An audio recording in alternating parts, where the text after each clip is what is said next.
Саламатсыздарбы, урматтуу көрүүчүлөр. Назарыңыздарда жаман абалда жакшы кабар издеген бүгүн 24 маалымат топтому.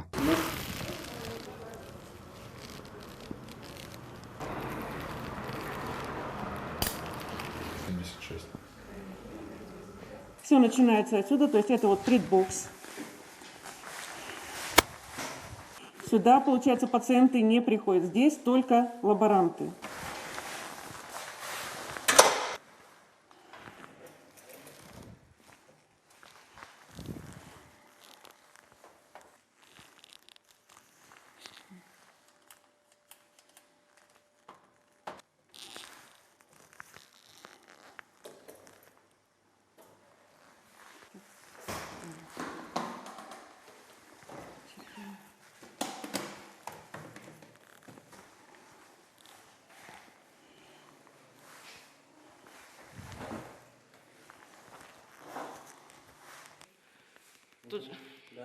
Сама лаборатория или сам отдел делится на чистую и грязную зону. Вот это грязная зона, то есть это предбокс, куда заходит лаборант, одевает полностью спецодежду, защиту полностью и проходит потом уже в ту дальнюю комнату, это уже сам бокс, ПЦР-бокс, где проводится выделение непосредственно РНК самого вируса. То есть это самая опасная, самая грязная зона. В дальнейшем, получается, здесь работает один специалист, в другой, в чистой зоне, которая находится здесь, работает другой человек, второй специалист. Между комнатами есть сообщение, там есть дверь, то есть здесь выделилась РНК, и потом передается второму специалисту, который проводит уже непосредственно реакцию амплификации, то есть самого, то есть чтобы увидеть, есть вирус или нет вируса. Есть специальные аппараты, на которых это можно будет потом все это увидеть. Смотрите, Ольга, да. А можно мы кого-то уже просто с носа возьмем, чтобы... Непосредственно само выделение РНК вируса. Работа проводится в специальном ламинарном шкафу. Он стерильный. Получается, внутри специальное оборудование для выделения, автоматическая станция для выделения РНК. То есть это в автоматическом режиме она будет сама выделять. Здесь проводится ручная работа. В дальнейшем, получается, здесь, когда уже работа закончена и выделили РНК, здесь есть дверь, которая переходит в чистую зону. Сегодня официально заявили о том, что у 12 сотрудников милиции был выявлен коронавирус. К сожалению, один из них находится в реанимации. Это было ожидаемо, потому что даже медики не были достойно обеспечены средствами индивидуальной защиты, не говоря уже о сотрудниках милиции. Вот правительство оценило здоровье медика в 200 тысяч сомов. А сколько стоит здоровье милиционера? Сколько стоит здоровье милиционера, который по 15 часов в сутки стоит на блокпосту? Сколько стоит здоровье тех сотрудников милиции, которые выезжали в аэропорт, встречали кыргызстанцев, охраняли их на территории обсервации, позже у кого выявлялся COVID-19? Сейчас милиционеры не меньше медиков нуждаются в поддержке правительства. Я знаю, что многие сотрудники милиции не ездят домой, они остаются жить в своих кабинетах, потому что они боятся ездить в переполненных автобусах, которые вы выделяете. Они остаются в кабинетах, потому что они не могут доехать до своих домов, так как автобусы ездят только по центральным улицам, а многие сотрудники живут на территории жилмассивов. На своем автотранспортном средстве они не могут передвигаться, им запретили. Если они приезжают на своей машине, то эту машину изымают. И сейчас они работают без зарплаты. Многие жалуются на то, что остаются голодными. Их семьи вынуждены просить гуманитарную помощь. Давайте вспомним две прошедшие революции. Бесконечные митинги, саммиты, ШОС. Кто стоит на оцеплении? Кто по 15-17 часов в сутки в жару, в холод, в дождь охраняет нашу безопасность во время этих саммитов? Опять же, сотрудники милиции. И сейчас, даже сейчас они находятся на передовой в борьбе с распространением коронавируса. Пока мы остаемся дома, они работают. Так, пожалуйста, обеспечьте их достойной заработной платой, обеспечьте их автотранспортным средством, обеспечьте их достойным лечением. Как я понимаю, 12 человек это не предел. Сколько было контактов? Что с их семьями? Этого мы пока не знаем. Здравствуйте, уважаемые телезрители! Вы смотрите канал Next TV, и в эфире программа «Интервью в прямом эфире». И я ее ведущий Амирбек Сатаев. Сегодня мы будем говорить о столь волнующей теме для большинства населения Кыргызстана. Это положение в экономике, экономический кризис грядущий, выход из кризиса уже после кризиса. И в этой связи мы пригласили в студию Эльдияра Абакирова, экс-замминистра экономики Кыргызской республики, эксперта по экономике. Здравствуйте, Эльдияр. Спасибо, что нашли время, причем в такое непростое время, прийти к нам в студию, принять участие, поделиться своим экспертным мнением. Вы знаете, сегодня очень многих волнует, как мы будем выходить из кризиса. И есть такое расхожее мнение, что Кыргызстан постоянно проживает в экономическом кризисе, что мы не интегрированы в мировую экономику, и что нам, по большому счету, кризис не страшен. Насколько это мнение верное? Здравствуйте, Амирбек Мырза, здравствуйте, уважаемые телезрители. Выражение «вечно мы в кризисе», мы не вечно в кризисе, мы находимся в десятке беднейших стран мира. То есть среди таких стран, как там ряд африканских стран идет, там Мозамбик, там, Эквадор есть, Латинская Америка, Таджикистан и Кыргызстан. Мы с ВВП с душу населения где-то $1200, мы входим в десятку беднейших стран. Согласно официальной статистике, у нас, по-моему, около 28% живут в черте крайней нищеты, так можно сказать.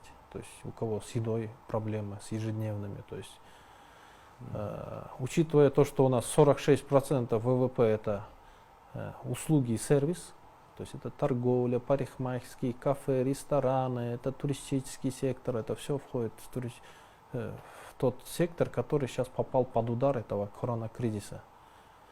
И более 90% в Кыргызстане это малый бизнес. То есть вот этот весь бизнес, он попал под удар данного кризиса. Поэтому здесь ничего хорошего нету. И говорить то, что из-за того, что мы не интегрированы в мировую экономику, нам там сильно по нам не ударило, я думаю, это абсолютно неправильно. Меня больше всего беспокоят наши граждане, которые ежедневным трудом прокармливали себя и свою семью. То есть кто-то за сутки брал зарплату, кто-то за неделю. Вот это слои населения, они оказались под сильным ударом. То есть сейчас, наверное, задача номер один помочь этим слоям населения пережить, вот эти, я так думаю, минимум 2 месяца вот этого жесткого карантина. После 2 месяцев, мое личное мнение, что, скорее всего, мы пойдем на послабление. То есть, если сейчас изучить, что происходит во многих странах, где-то идет жесткий и короткий карантин, где-то идет мягкий, такой длинный, так скажем, карантин. Это вот Швеция, Германия, там прям жестких таких мер не вводили. Больше надеялись, Белоруссия, больше надеялись на самосознание граждан, которые максимально, чтобы сами не контактировали, не ходили по местам скопления. Но у этих стран есть риск, что они многие переболеют, и это будет продолжаться достаточно долго. Вот в Голландии вышла статистика, что 500 000 человек, у них обнаружили антитела. То есть уже 500 000 человек переболели, и сам народ даже этого толком и не понял.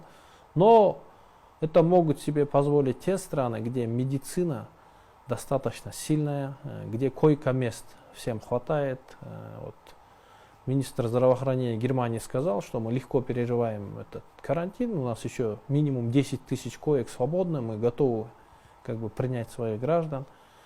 В Кыргызстане у нас с этим проблема. Мгм. То есть сейчас, я думаю, первая задача правительства обеспечить продуктами питания вот эти слои населения. Минимум это 28, я думаю, это 30-40% населения.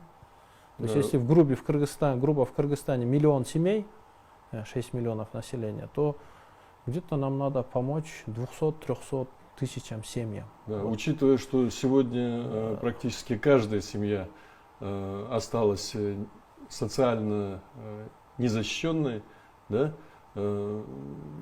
и каждая семья нуждается просто сегодня в финансовой поддержке в виде гуманитарной помощи, социальной иной помощи. Я здесь Вот, думаю, чего мы, к сожалению, не можем. математика, я думаю, здесь простая. То есть, грубо говоря, если минимум 200 тысяч семей, то есть, если одна семья в среднем в месяц будет потреблять, скажем, мешок муки, то 400 мешков муки. То есть, это 200, это получается 400 тысяч мешков муки, по 50 это где-то, ну, около 20 тысяч тонн получается. Ну, 20 учитывая, тысяч что тонн. не единым хлебом жив человек. Да. Ну и еще все остальное. Эта продуктовая корзина, она увеличивается. То есть я думаю, у нашего правительства должен быть четкий расчет. Сможем ли мы их обеспечить? Если сможем, то в принципе эти 2 месяца переживем. Ну, еще надо это все грамотно раздать, то есть именно тем, кто в этом нуждается. А потом вопрос, что будет после 2 этих месяцев. Потому что экономика обратно к нормальной жизни вернется, я думаю, ну, минимум полгода, а так, наверное, год это времени займется, чтобы она обратно в себя пришла. То есть туристический сектор, скорее всего, в ближайшие полгода точно не оправится. Авиасообщения, все эти компании, они сейчас стали.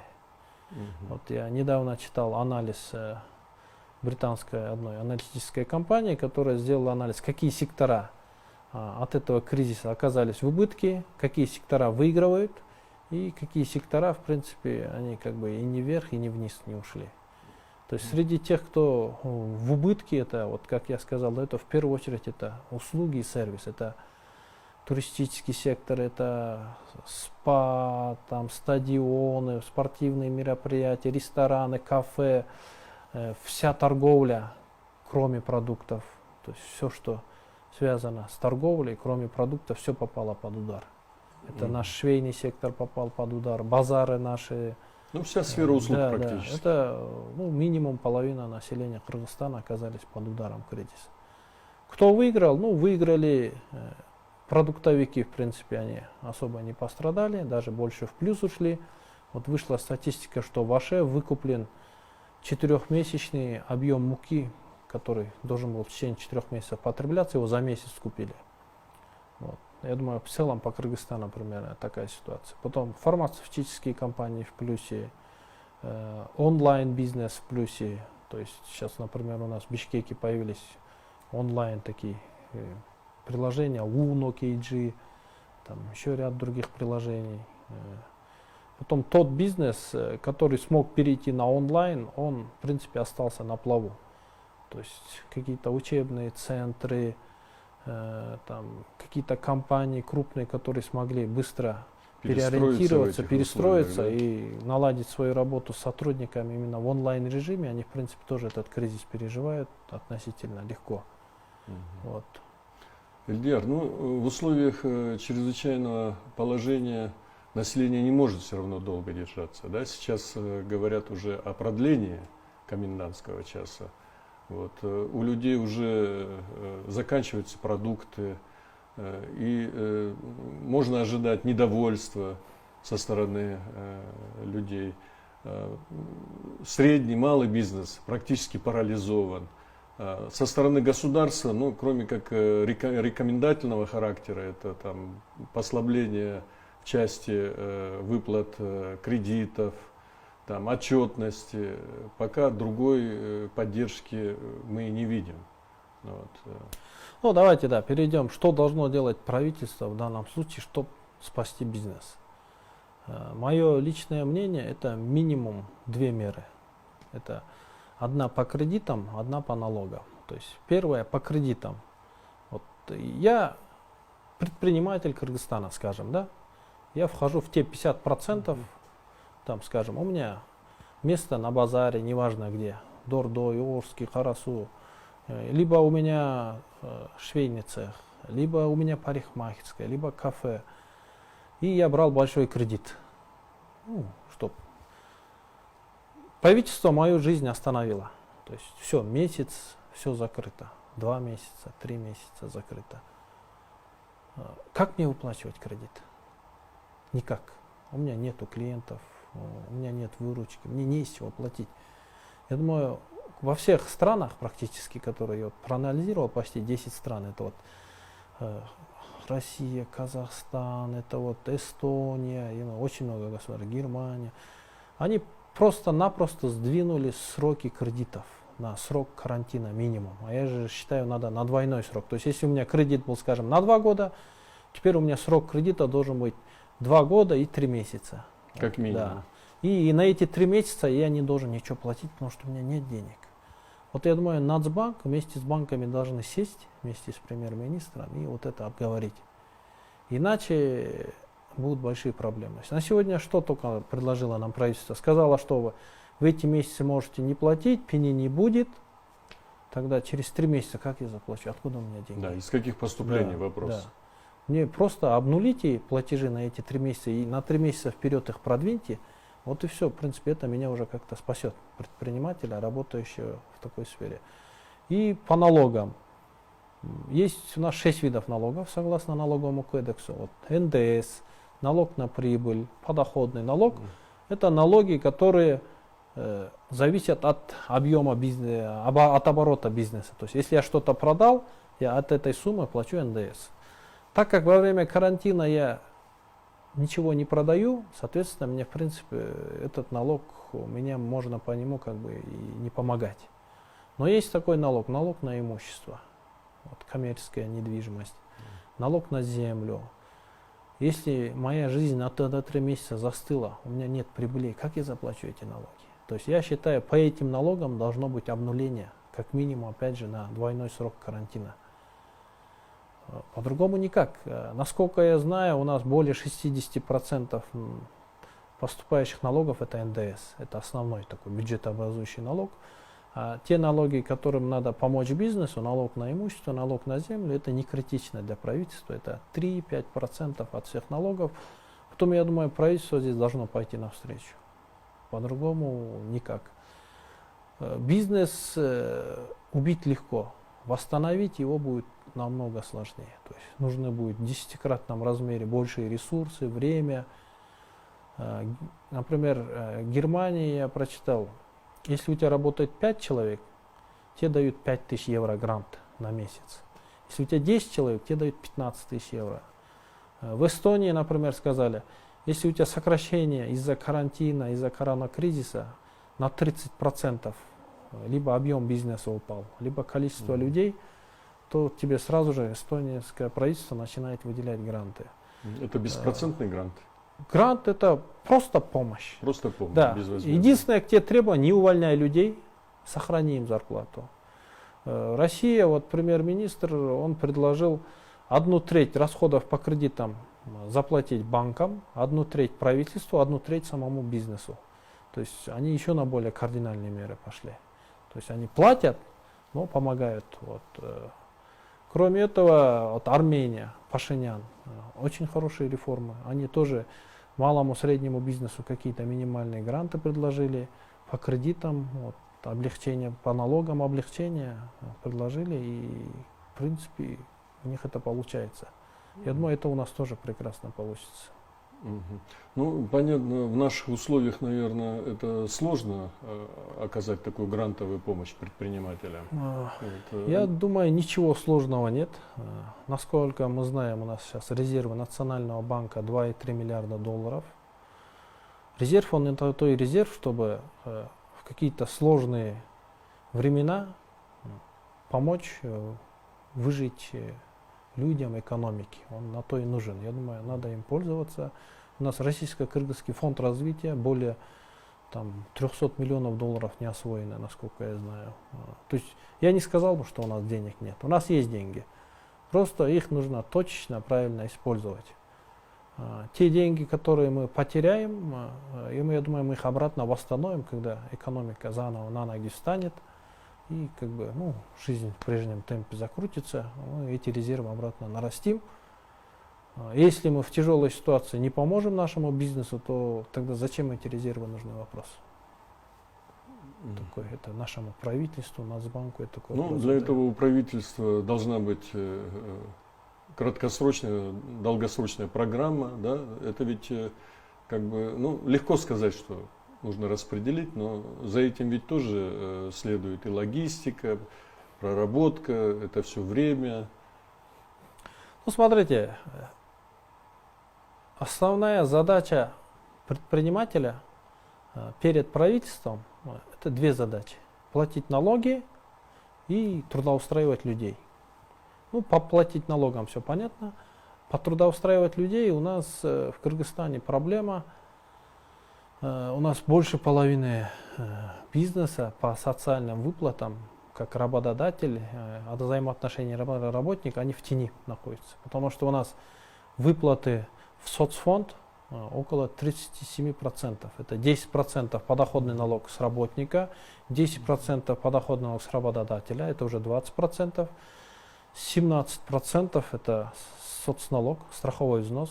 Из них 15% идет в общий котел, 2% идет тебе на личный накопительный счет и 0,25% взнос в профсоюз. Это вот 37-25. То есть, если человек получает зарплату 10 тысяч сом, то 3725 сом ему надо минусовать. Соответственно, да, если я кого-то взял на работу,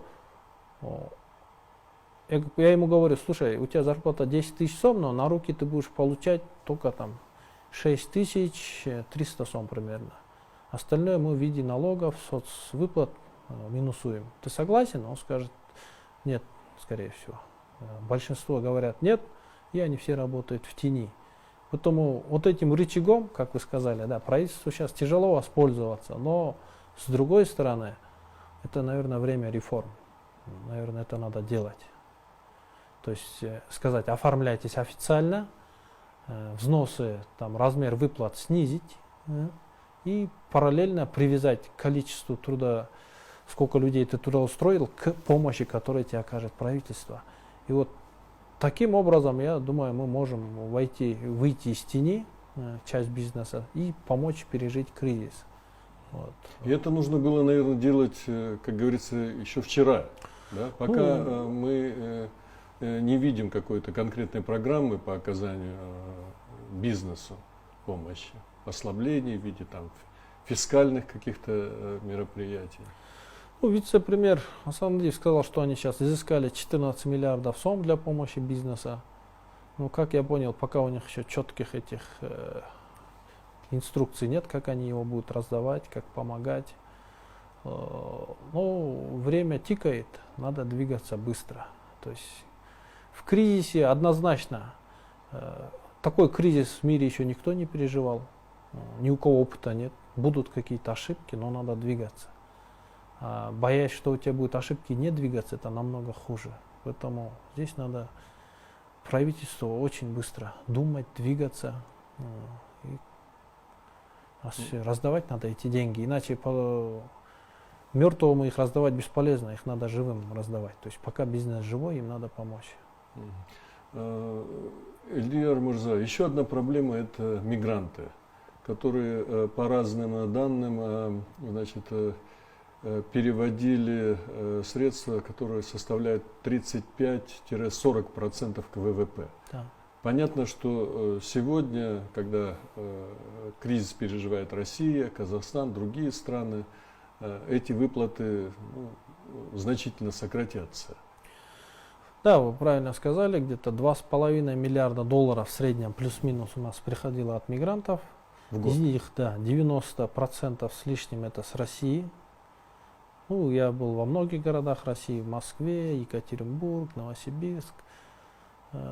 Половина наших людей, наверное, трудятся в тех секторах, которые как бы от бизнеса, от карантина не сильно пострадали. Это, наверное, не знаю, продавцы, кассиры. Это часть людей, которые... На стройке много да, задействованы. стройка, потом, ну не знаю, дворники, в принципе, кто задействован в логистике, грузчики, складовые. В принципе, у них, я думаю, сейчас работа есть, зарплата идет. Но есть ряд людей, которые торгуют на базарах. Это нашей швейной продукцией, ну, неважно, любой там одеждой. Есть люди, которые работают в отелях. Отели все попали под удар. Реэкспортом Да, занимаются. вот товары. половина, я думаю, наших мигрантов попали под удар. Конечно, у них сейчас стоит вопрос, что делать. Выживать там в России, либо приезжать на родину. Ну, приезжать тоже не вариант, нет здесь работы. Они, скорее всего, там будут искать другую работу и друг другу помогая переживать этот кризис. Ну, по-другому никак. Ну, в Америке я читал позитив, там у нас, по-моему, около 20 тысяч мигрантов.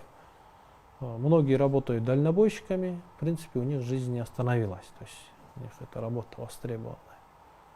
Вот. Ну, я думаю, минимум половина мигрантов попали под удар, а половина, в принципе, работает. Вот. Ну, мой такой приблизительный прогноз такой. Ну, как мы уже говорили ранее, возможно продление чрезвычайного положения, комендантского часа, и многие сегодня уже опасаются, что останутся просто без куска хлеба. И просят наше правительство все-таки сделать послабление. Скажем, места больших скоплений, там, скажем, супермаркеты, кинотеатры, крупные рынки, школы, вузы, по-прежнему их изолировать. А там, малый, средний бизнес, таксисты и другие, кто оказывает услуги населению, то есть вернуть к нормальной жизнедеятельности. То есть подойти вот так гибко. Я с вами согласен, да. Здесь надо четко просмотреть те сектора, которые, в принципе, не сочетают в себе большого скопления людей и большого контактов. Я думаю, их всех надо разрешить. Это в сфере услуг, это, наверное, СТО, например. Крупные базары оптовиком можно разрешить. Всем предприятиям надо разрешить.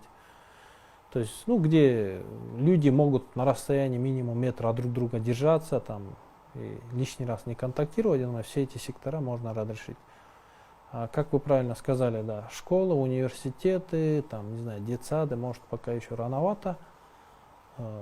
Но те сектора надо разрешить, это поможет более мягче пережить этот кризис.